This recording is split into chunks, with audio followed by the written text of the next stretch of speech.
What does this deck name mean? I'm going to go with, it means that this deck is a tangled up mishmash of a bunch of different weird things. Because it's a pile of one-ups. It's probably less so a sexual innuendo, but the original song title is sort of that. So if you want to consider it that, I guess you're probably not wrong. But I have been continuing the trend of, if I can't figure out what to name my decks, just find a Prince song and name them after that. So we're playing against Mono Red. I assume that means that Spikefield Hazard is actually kind of an interesting card, and I don't want to play it as a land. Maybe. We'll see how that goes. So we're going to play Haunted Ridge as a tap land. Foretold? What does Mono Red foretell? What am I playing against? Alright, well, we have removal spells for days. Mono Red for...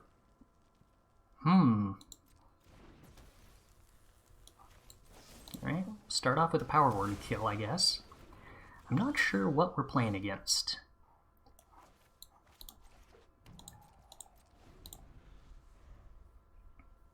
But this could be literally anything, up to and including, like, Dwarven Reinforcements.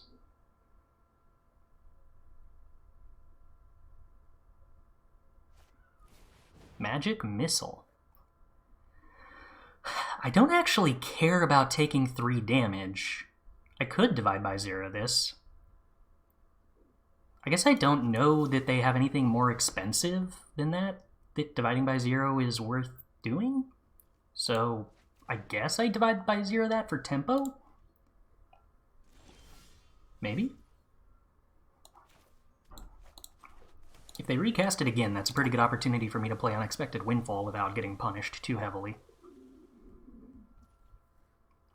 I have no idea what I'm playing around here. So last turn on 4 mana, the opponent decided to Magic Missile me at sorcery speed. This time around, they decided to do nothing and pass? I don't really know what that means. Oh, let's see. As tempting as it is to keep environmental sciences around to gain life, I think it's the most reasonable discard here. I don't know whether Spikefield Hazard is actually going to be useful in this scenario. I don't really want to play Expressive Iteration if I'm making my land drops anyway. And I can still just cast Unexpected Windfall without sacking any treasures.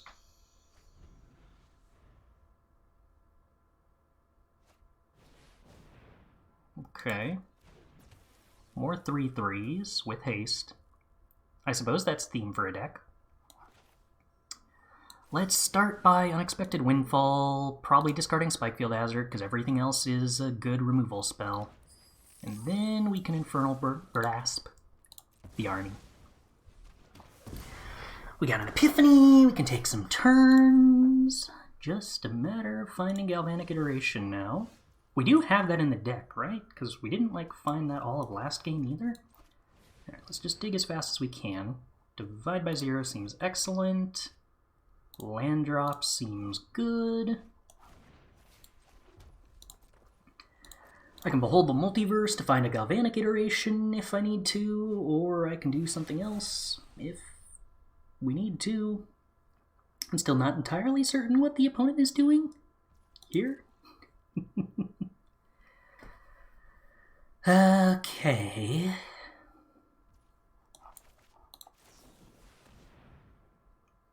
Let's just play the card that digs deepest.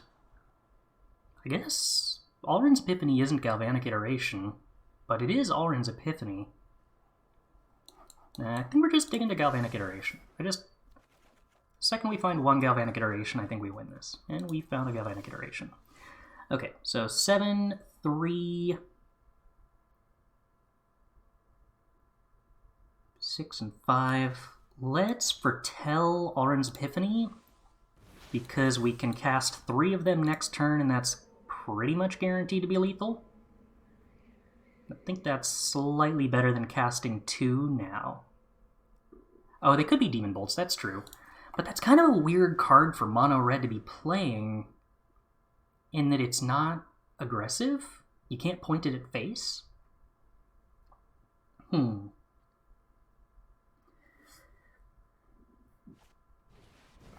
Magic Missile. I guess we'll divide by 0 that, because I'd like Mascot Exhibition as a win con when we take 3 extra turns. We don't really need a win con, but it helps to have one. It makes things go a little faster. Alright. Land drop. Galvanic. Galvanic. Cast the card that wins the game. Whee! Take a turn, make some birds. And take a turn, make some birds. And take a turn, make some birds. Attack the opponent for 18, and then maybe cast a Mascot Exhibition to do the last 2 points of damage. That seems like a good plan. I like this plan.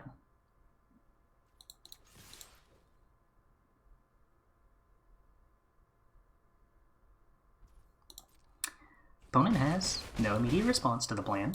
That's a good sign.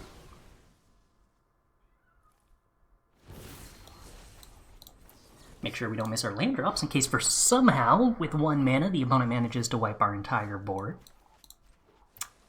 But I kind of doubt that's going to happen, and we might not even need this last turn at all. Yeah, good. So how do we sideboard against mono-red stuff? For starters, were those Demon Bolts? They were Demon Bolt and Crush the Weak. Okay. I suppose if Crush the Weak had been an instant speed spell, we would have been kind of sad. I have to feel like Sedgemoor Witch is probably okay against mono red. Does Bugbear have trample? No. So, ostensibly, Sedgemoor Witch blocks stuff. Wait, no, not Bull in the Multiverse. Leader blocks stuff, Sedgemoor Witch blocks stuff. Is Testo Talon's good? I don't know. So, oddly, we saw nothing but 3 mana 3/3s out of their deck, so that manages to make a lot of my removal like Cinderclasm look kind of questionable. Okay, I can probably cut Hullbreaker Horror. That doesn't seem excellent in this matchup. I don't think I should be cutting Cinderclasm. Am I really only playing 1 Jwari Disruption? That can't be right. I'm probably supposed to be cutting Spikefield Hazard for more Jwari Disruptions. Like I said, haven't updated this list in a while. It was still tuned to beat a meta that was a lot more mono-white heavy than I expect the current metagame is. Yeah. I think I'm allowed to just cut more card advantage and top end for more removal. And I'm hoping that Cinderclasm is good against their deck. I'm going to be real disappointed if it's not.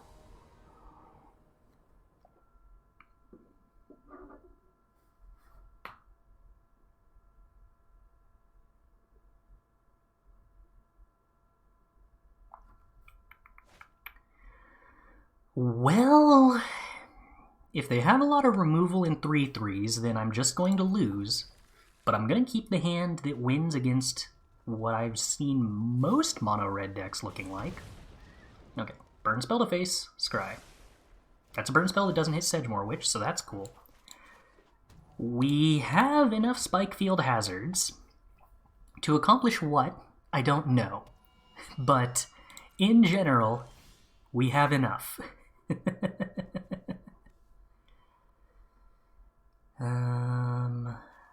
Let's see. I could play this Blightstep Pathway on red. I don't think there's anything they can play next turn that makes me want to play 2 Spikefield Hazards, though. Like, even if they play a 2/2, I don't think I'd double Spikefield Hazard it. Oh, okay. Third land, nothing. I don't think that I want to play Sedgemoor Witch here. Too much risk that they just have a removal spell for it and I don't get any value out of it. I think I'd rather play it on like 4 mana when I could play Sedgemoor Witch and Spikefield Hazard. Okay. but if my opponent's just doing nothing, I'm definitely not supposed to stand around forever doing nothing. But I can't help but feel... maybe I should have played the third red source there. But I can't help but feel like I'm supposed to try to get more value out of Sedgemoor Witch. So the longer my opponent allows me to do nothing, the longer I'm supposed to do nothing?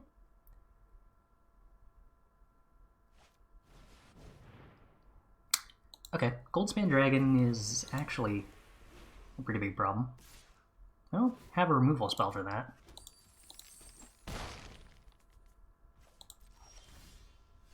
Okay. Divide by Zero is sort of a removal spell for Goldspan Dragon. But for starters, let's see what we can do with Sedgemoor Witch, because I kind of feel like we're probably going to have to race this Goldspan Dragon in a meaningful way. It's going to be a bummer if they just immediately cast a removal spell on the Sedgemoor Witch, which is what they do. Opponent pays 3 life. Okay. I mean, I could combine a bunch of removal spells of Goldspan Dragon, but I don't think that's what I want to do. So they didn't have to pay that 3 life because Magic Missile can't be countered. They could just not pay for the ward, and then the ward ability does nothing. But I'm happy to have the 3 bonus damage. Alright, so we divide by 0 the Goldspan Dragon on their next turn's attack. Or, well, before their next turn's attack. So that we don't take the damage from it. That removes a counter. But there is pretty good odds here that we just die to this Goldspan Dragon before we can kill them. I'm going to need a lot of divide by zeros to accomplish anything. Or I guess something to copy Cinderclasm. Pigment Storm to deal 4 damage to me. Okay, well, I have been got. I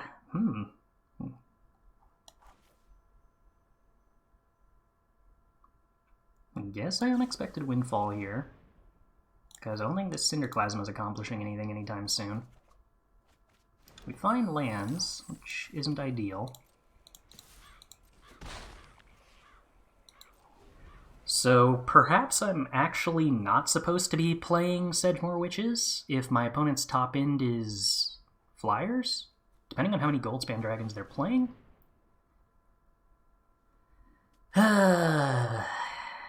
Okay, so I guess I Spikefield Hazard my Pest here to avoid damage, but for starters, I actually get to stop the Goldspan Dragon from attacking.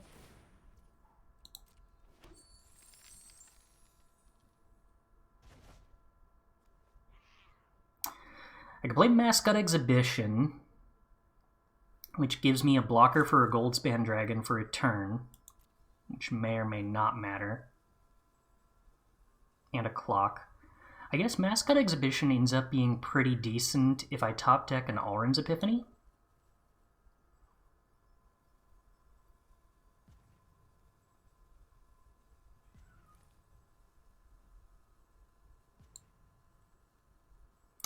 The alternative is Teachings, but I just don't think I have enough good draws if I do Teachings.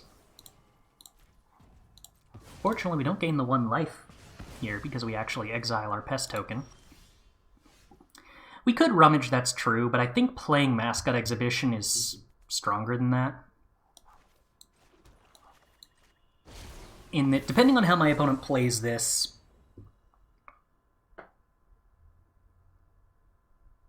I guess we could die here. If they have, like, untapped land, Goldspan Dragon, Spikefield Hazard, the blocker, put a counter on Goldspan Dragon. But, like, this means Alrund's Epiphany with the 2-creature, the 3-2 and the 4-4 on board is lethal. I think that's my best out in this spot.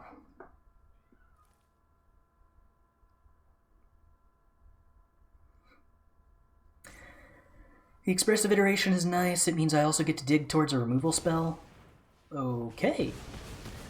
Meteor Swarm does directly answer Mascot Exhibition. I guess that lines up well. Consider me impressed, opponent. Okay. So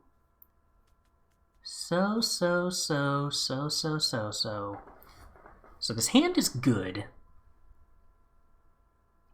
I can put Leer in hand. I've got 2 blue sources. So then I can cast either Galvanic Iteration to put it in my yard, or Behold the Multiverse, because it's Behold the Multiverse.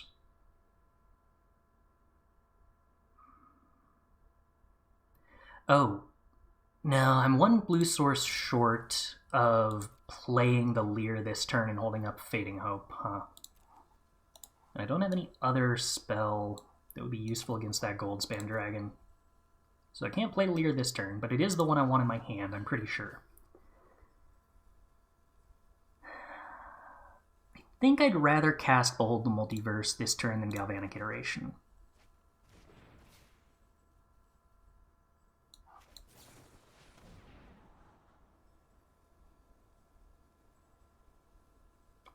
That Jwari's Eruption is actually really tempting, and so is the Divide by Zero, and I've got a Leer. I think I just take both of these. Because if they don't make a land drop, I get to Jwari Disruption the Goldspan Dragon. And that's probably just too good to say no to. This Decathalon event... No! Oh, okay. This Decathalon event is traditional best of 3 standard. The next one is Turbo Draft, which is Strixhaven Draft, except all spells cost 5 generic mana less. Right, I don't want to take 3 damage, so we're going to Fading Hope that Arnie. And we're definitely going to top the Fading Hope, because that's a good card.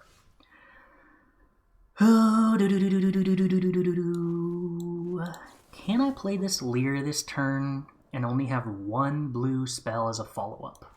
I think so. I think 1 blue spell as a follow-up is enough.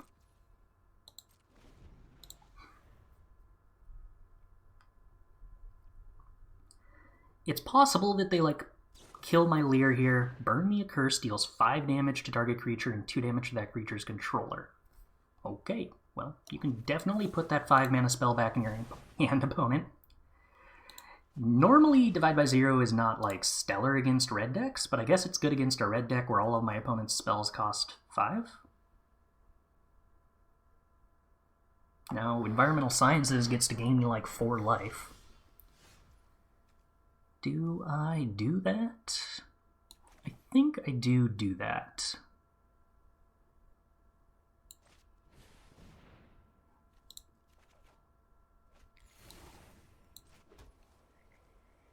How much do I do that? I probably end up discarding this island to Unexpected Windfall. Well, then again, 6 mana is exactly enough to cast Divide by Zero twice, which might be what I want to do.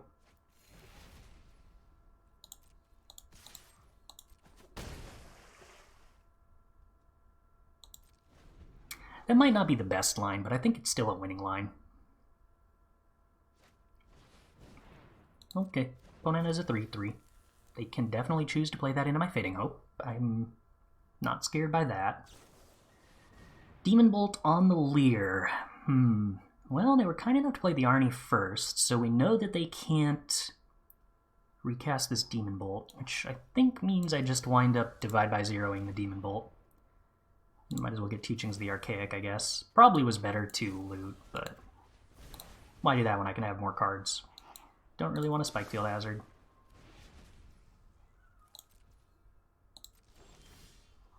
Alright. Make more land drops. Cast Mascot Exhibition. Have 4 mana up. Gives me Divide by Zero plus Fading Hope. Seems good to me. Gives us lethal next turn, and a blocker for creatures with haste. We have lethal even if they Demon Bolt my Leer, which they can successfully resolve since I can only Divide by Zero 1 spell. But I think we probably got this.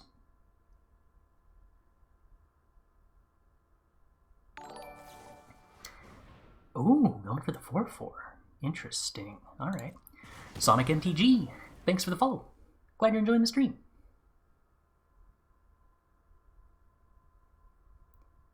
Alright. So what next, opponent? I suppose they now have the option to, like... Yeah, okay. Play cheap removal spells to kill my other creatures, but Magic Missile is not cheap enough. I'll get rid of Teachings of the Archaics, why not? Draw more lands. Works for me. I guess I also have, like, 5 burn damage? I can't even tell how many Spikefield Hazards I have the ability to cast here. I think 5? Having drawn the Galvanic Iteration? So I suppose we had lethal, even if they did resolve the Magic Missile to kill our creatures.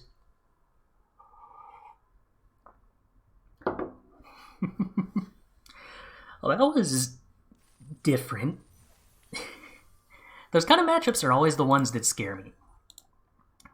There is a very serious advantage to playing brews like the opponents that are very personal. It's really hard to correctly predict what you're supposed to be playing around. Having been the person who's on the other side of that and is taking advantage of it, I can speak with experience that it makes your opponents play a lot worse than they're used to playing.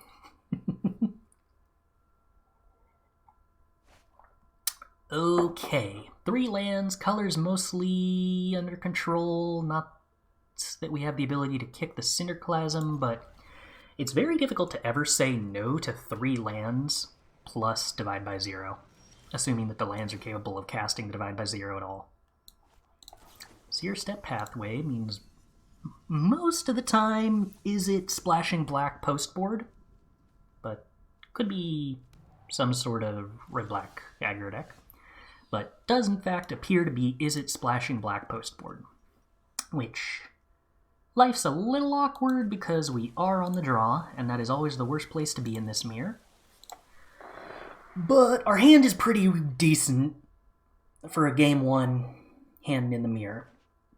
And we did find our second red source, so I will accept this scenario. Ooh, we even found a Hullbreaker Horror. Alright. This land drop doesn't matter too much, but making sure to have double red next turn does, but I don't want to give the opponent the information that I have double red next turn.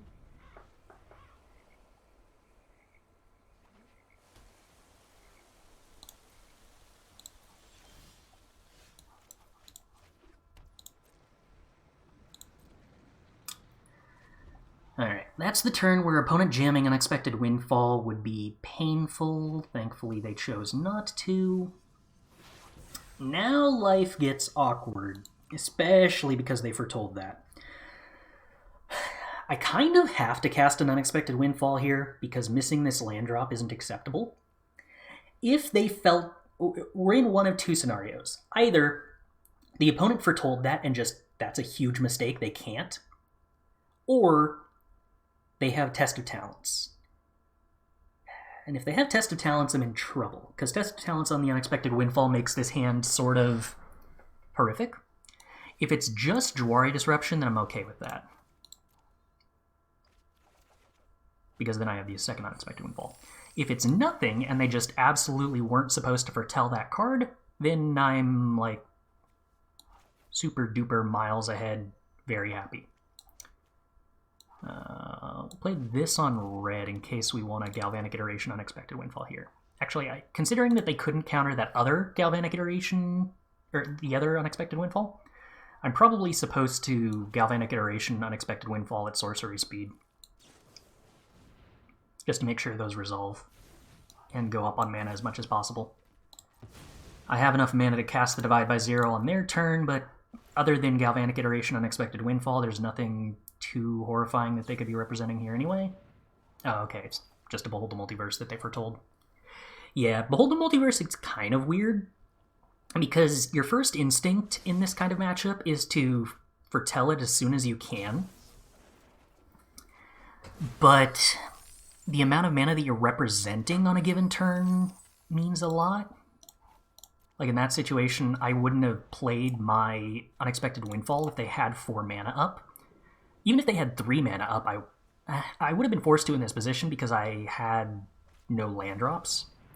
But in that situation, if your land for the turn on turn 6 is on turn 5 is an untap land, you can go down to 3 lands without risking too much, but because they played Spikefield Cave, I don't think they could foretell. Is it worth me spending 3 mana to deny my opponent a card and 2 mana? When I have Hullbreaker Horror, meaning that the mana is very valuable to me.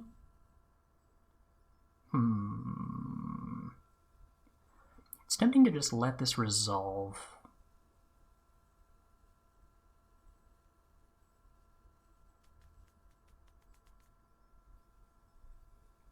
I don't have a lot of other ways to protect my Hullbreaker Horror, but I think I'm probably just supposed to keep the mana advantage up. I don't need Environmental Sciences. Teachings isn't going to do anything anytime soon. Okay, thank you for not making me make tough choices, opponent. What can they interact with at 2 mana, though? Nothing meaningfully on that turn. It's when they untap and have access to 2 more mana that I'm concerned about. It gives them the ability to do a lot more Galvanic Iterations, Alrund's Epiphany kind of nonsense. And that's the sort of thing that my hand isn't well suited to interact with, because I don't have any spells that I can play on Hullbreaker Horror that aren't massively detrimental. Like, it set anything that I do other than Galvanic Iteration to bounce one of their spells kills or denies me 7 mana of Hullbreaker Horror, which means that, I mean, I guess I'd have Divide by 0 in that spot.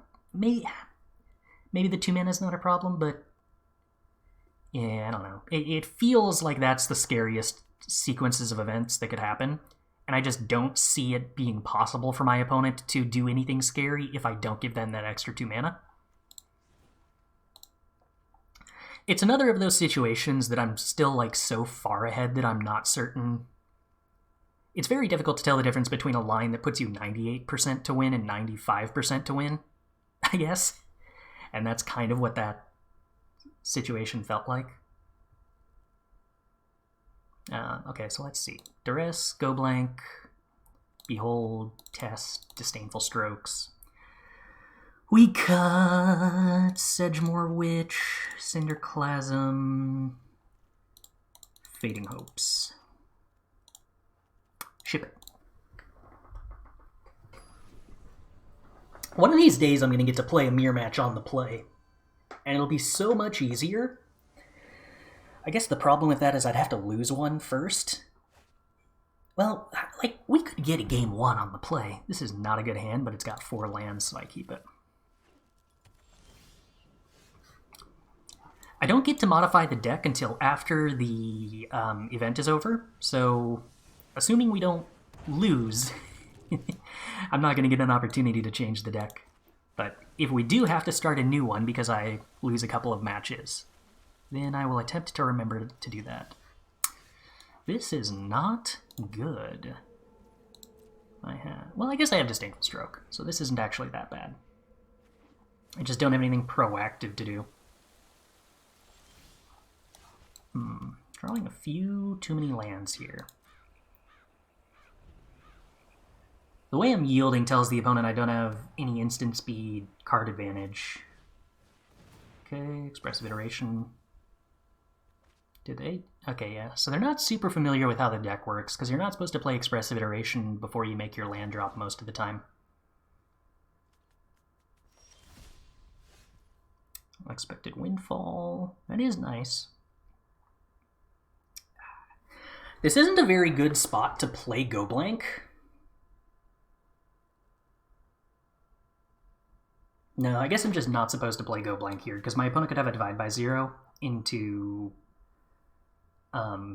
Teachings of the Archaics, and that's just a huge blowout. Alright, so we're just going to continue doing nothing. We can't edit the deck mid-event. It's locked in once you start the event.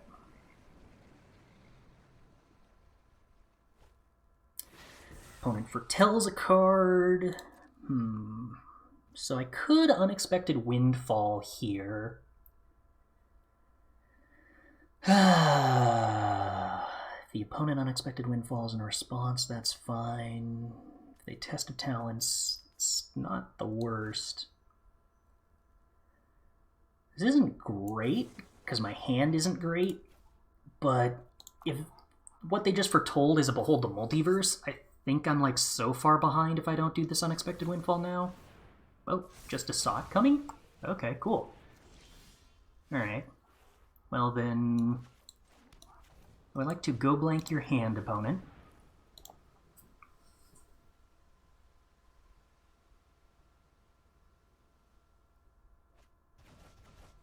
Get rid of Divide by Zero and Leer. I'm really surprised they use a counter spell on the Unexpected Windfall instead of the Divide by Zero. But it works for me. Okay, we get to Disdainful Stroke, the Alrund's Epiphany. The Egg transforms, which is a little bit of a problem. I am 1 mana short of where I'd actually like to be right now, because I'd like to Alrund's Epiphany into Go Blank. I cannot do that. So we're going to Expressive Iteration instead. Okay.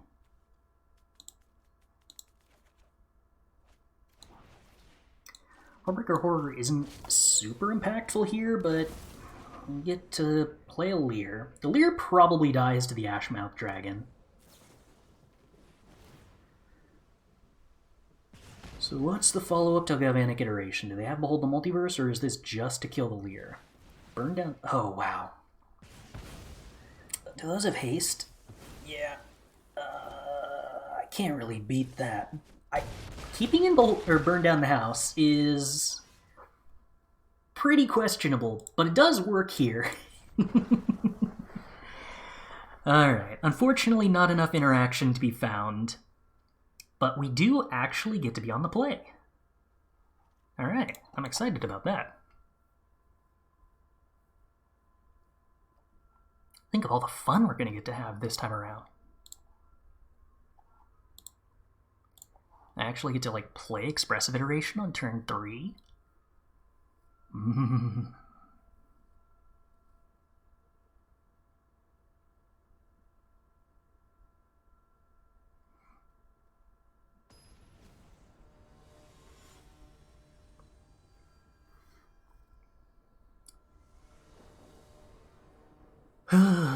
Take the play. Yeah, we're into this. Question is, how do we play this out? Do I play the Jwari Disruption? Probably. Yeah, I think I'm just not supposed to miss land drops. Jwari Disruption tends to be a little more effective on the draw than on the play, because when you're on the play, your opponent just doesn't tap out as often.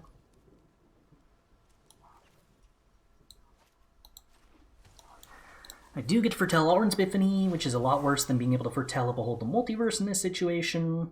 Honestly, with a Galvanic Iteration, I would probably just have won this if that was a Behold the Multiverse. But, we'll live with not having just one.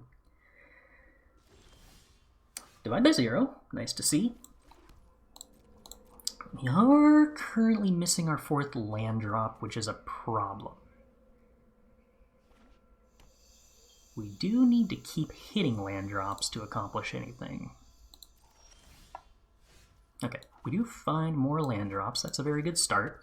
Means that I'm not pressured to throw off this Unexpected Windfall earlier than I would like to. We can keep waiting for the opponent to give us an opening. Opponents decided they want to give us an opening immediately, and they're missing a land drop. That's about as good an opportunity to play this Unexpected Windfall as we're likely to get. Keep the Shipwreck Marsh because we do have to hit land drops, find a removal spell, and more lands. Perfect. And now we're mostly just looking for... Play the red source, so we can represent... we have treasures, so it's not really representing anything different. There's nothing we can really do here, but... Opponent's still likely to be missing lands either way. Ooh! Speaking of decks, you know what? It would be a really good idea if I turned on the Cardboard Live app so that it was actually hovering over the screen. That should actually be working now. Okay, 4th land untapped. Opponent didn't play it on red. Seems like that's probably just an oversight, I would guess. But it means I don't have to be worried about them Unexpected Windfalling here. Okay, I'm pretty much guaranteed to cast Behold the Multiverse on the end of their turn. I don't really want to jam Hullbreaker Horror yet. I could Galvanic Iteration Alrund's Epiphany. The trouble is, if they have Galvanic Iteration plus Test of Talents, I'm actually pretty far behind at that point. If I had one more land, I would be really comfortable going Galvanic Iteration Behold the Multiverse, because then I would still have the ability to play 3 mana Galvanic Iteration from the graveyard into Alrund's Epiphany next turn. Well, I think it'll probably still be fine. It's unlikely that they counter both Behold the Multiverses.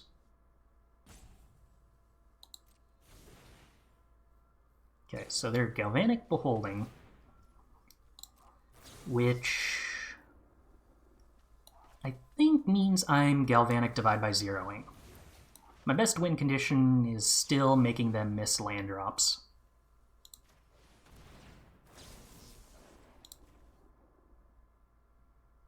I get to get Environmental Sciences and Teachings of the Archaics. Pretty likely that they're going to be at 7 cards in hand here. Maybe down to 6 if they foretell something. If they play stuff at sorcery speed, then I get to... Well, I don't have a land drop, so I still can't Galvanic Iteration Alrund's Epiphany.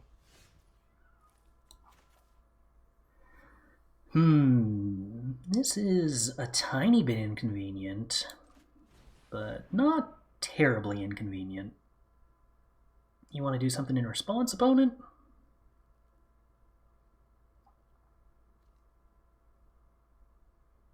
No. Okay. My mana sources are all pretty much fine, so it doesn't matter too much what I get here, but I guess I'll get a mountain. I think I have more use for the 4th red than the 5th blue, but it's kind of close. Alright, and now we pass. If the opponent gives us an opening, we Galvanic Iteration into Unexpected Windfall. This looks like an opening, so we're going to take it. They don't have enough mana to threaten anything too impactful next turn.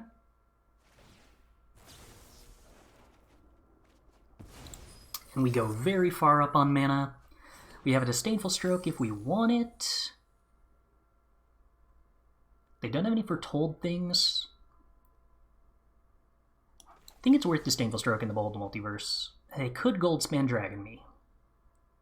I have Infernal Grasp for that. Then they Test of Talents.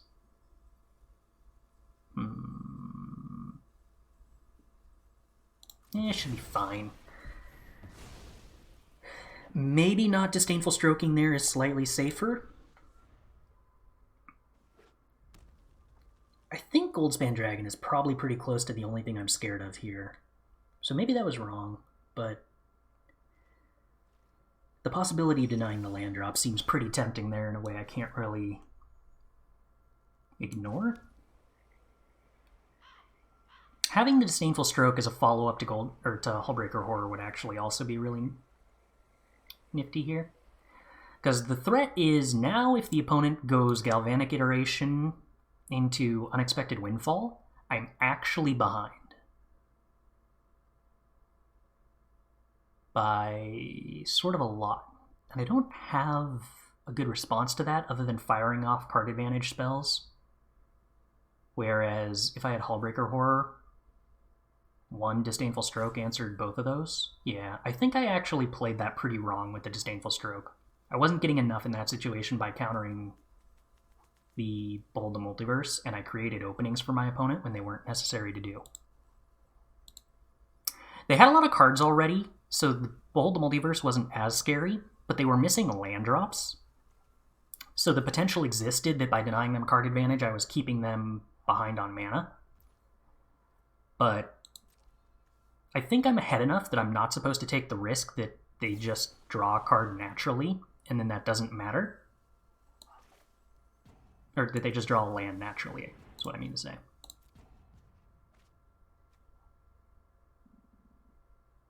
Yeah, the Test of Talents here, opponent? Yeah, it kind of hurts.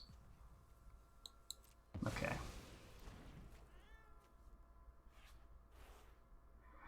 So now I Behold the Multiverse after that Test of Talents resolves so that I can represent still having counter spells.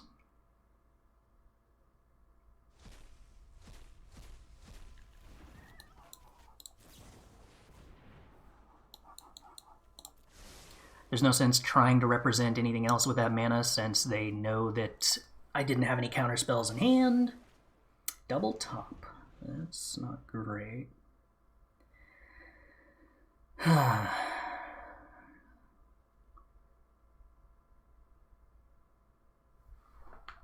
don't have Mind Rot, right? Or Duress? So Duress would probably be the best thing I could draw at this point.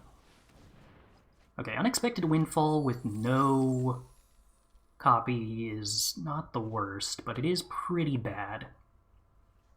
They're up to 5 mana. They have the ability to Galvanic Iteration plus to Test of Talents. I really want to Duress. You know what? Galvanic Iteration isn't Duress, but do I have exactly enough mana? I do have exactly enough mana to try to take 3 turns here, which is pretty hard for them to answer with 5 mana. Not impossible. Starts with Test of Talents on Galvanic Iteration. And then a counterspell for the Epiphany. Okay.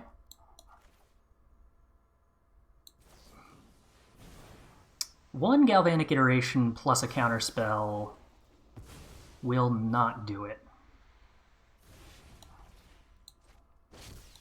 So they can counter 2 of my All-Res Epiphanies here, but not 3. 2 is still a lot, though.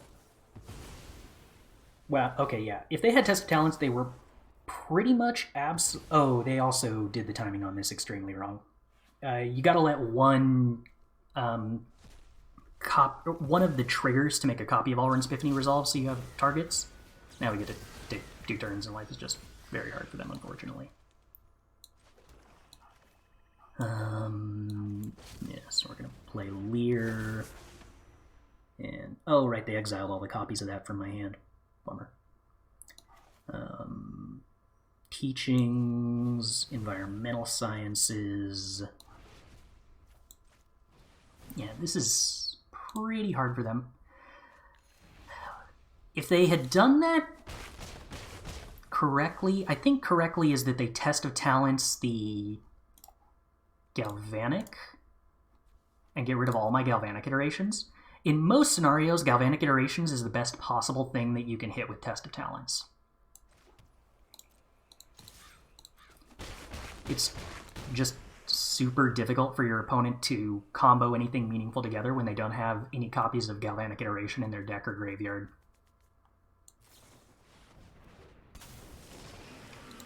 Okay, so I have basically 4 counterspells here with 2 Spikefield Hazards and 1 Power Word Kill on a bird.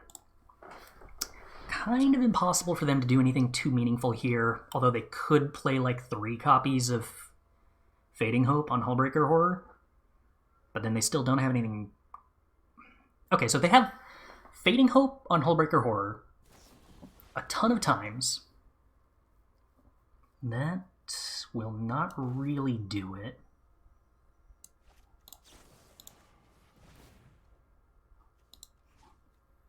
I'll return Divide by 0 to my opponent's hand.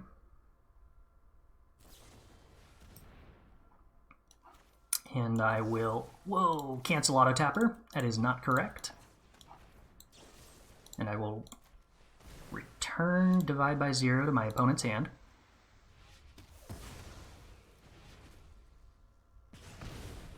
That should be the game. Opponent agrees that that's the game. All right. So, I do think that I made a pretty significant error with that Disdainful Stroke, but still managed to get there overall.